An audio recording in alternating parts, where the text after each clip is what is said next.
Joining us now is Democratic Congressman Mike Levin of California. Congressman, great to have you here. A lot happening this morning, even on the Epstein front. We heard the president, as he was departing for Scotland, asked about whether he would consider pardoning Ghislaine Maxwell, who's being interviewed today for a second day by the Deputy Attorney General. He said he hasn't thought about pardoning her. First, do you believe that? No, I don't believe that. I'm sure he has, and we all have to be very cognizant that Ghislaine Maxwell's testimony is not to be trusted in any event. But what is clear is that we were all sent home yesterday for the entire month of August. And yesterday, I'm on the Appropriations Committee. We were supposed to vote on a very important spending bill. And we were offering amendments related to getting to the truth about the Epstein files. And they didn't want to have any consideration of any of the amendments in that committee or any committee. And, you know, the only one on their side exhibiting any kind of courage is Tom Massie, who has what's called a discharge petition that we're going to have to vote on one way or the other in the next couple of months. So it's very clear to me that the Republicans want no part of this. And Mike Johnson is really stuck in between a bunch of his members who will basically say whatever Donald Trump wants them to. Donald Trump could say, you know, the sky is red, and they would all say the sky is red. And well, he didn't say that it was a hoax, though, and Donald Trump is saying it's a hoax. So he has broken with the president at times. He has called for transparency. There has been a bit of bipartisanship over getting the Epstein files as far as what, you know, we've reported and some of the interviews that we've conducted throughout the past couple of weeks that suggest, you know, there could be a subpoena from the House Oversight Committee for testimony from Ghislaine Maxwell, among others, for getting the DOJ to provide more files. So I'm curious to get your thoughts on all of that. When we talk about, first of all, Maxwell, I want to just come back to her interviews yesterday, after her interviews. Her lawyer said it was very productive, that Maxwell, quote, honestly answered every single question that Blanche had asked. Do you have confidence, first, in Todd Blanche doing this interview and assessing Maxwell's honesty?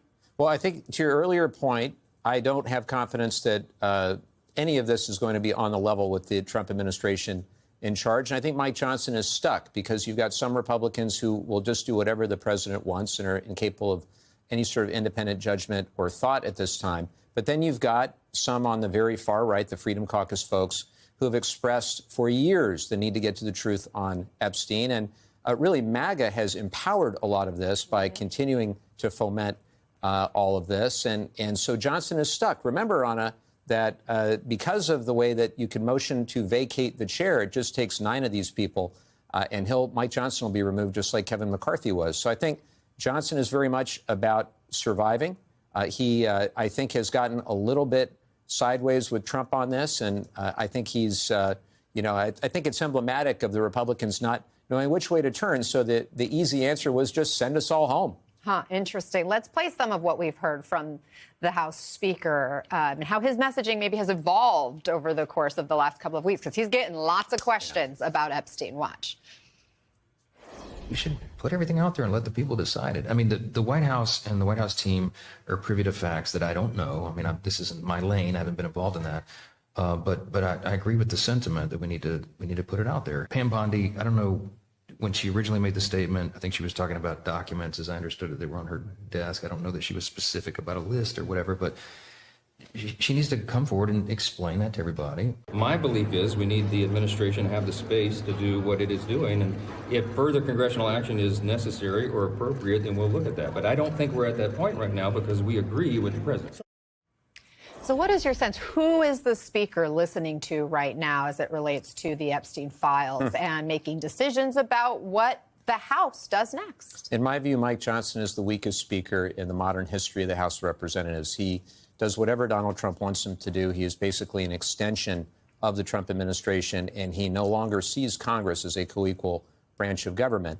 And on this particular matter, though, he and the president may be a little bit sideways because Johnson is also about self-preservation, and he knows that all it will take is a handful of those who want the facts, want to work with Democrats on a bipartisan search for the truth with all of this. And so he's stuck. Johnson is stuck. But I think it's very interesting. You ran a clip from Senator Mullen, and he got into the back and forth with my good friend Ruben Gallego on the Senate floor. And Senator Mullen said the quiet part out loud. He said we need to provide cover for the president. And that's what this is all about. If you look at the resolution that he brought forward in the Senate or the one that Ralph Norman brought forward in the House, those were designed as non-binding. Non-binding. And they were basically to provide cover to the administration, whereas what Massey wants to do with Ro Khanna on a bipartisan basis is to get a majority of members to sign a petition and then do a real binding resolution. That's what we need, and Johnson's not going to be able to prevent a majority from signing and bringing that to the floor in September or October. So it might just be delayed because of the summer recess, but you feel it's not going to let up during that time. Well, let's keep talking. Thank you so much for taking the time to come in and visit with us before I know you head back home to California. It was good to have you here. And I'd also love to talk other issues with you a different day. Anytime. Congressman Mike Anytime. Levin, Thank you, Anna.